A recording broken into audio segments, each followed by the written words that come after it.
Son royaume se trouve parmi les étagères et les boîtes entreposées au couvent franciscain de la Flagellation à Jérusalem.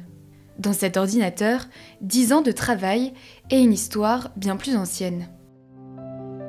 Le travail consiste en un catalogage informatisé des biens archéologiques de la custodie de Terre Sainte, en commençant par le noyau principal et encore plus grand, celui du musée Terra Sancta.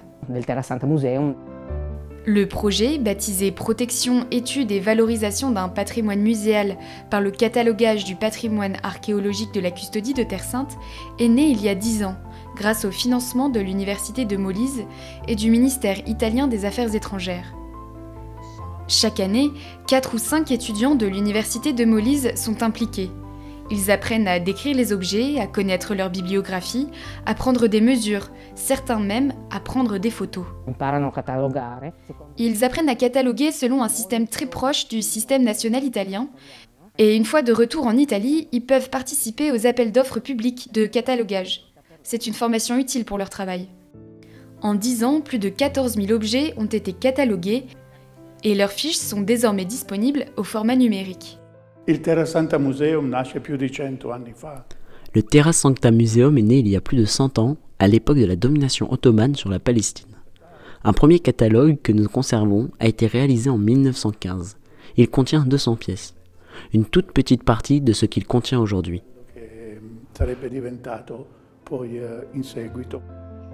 Ces feuilles de papier et ces cahiers annotés d'une écriture soignée racontent une histoire précieuse.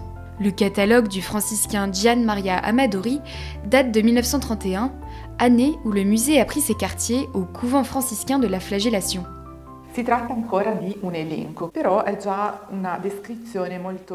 Ce n'est qu'une liste, mais c'est déjà une description très détaillée.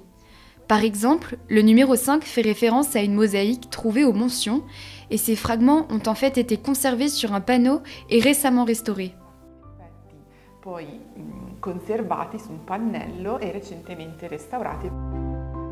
Quelques années plus tard, c'est le premier classeur qui apparaît, avec des codes numériques associés aux objets, créés par Albert Storm.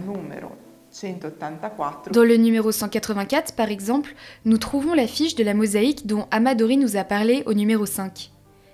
Cette fois, nous avons l'année exacte de la découverte de la mosaïque, en plus de la publication, puis de la référence à l'article du Liber Annus de 1970.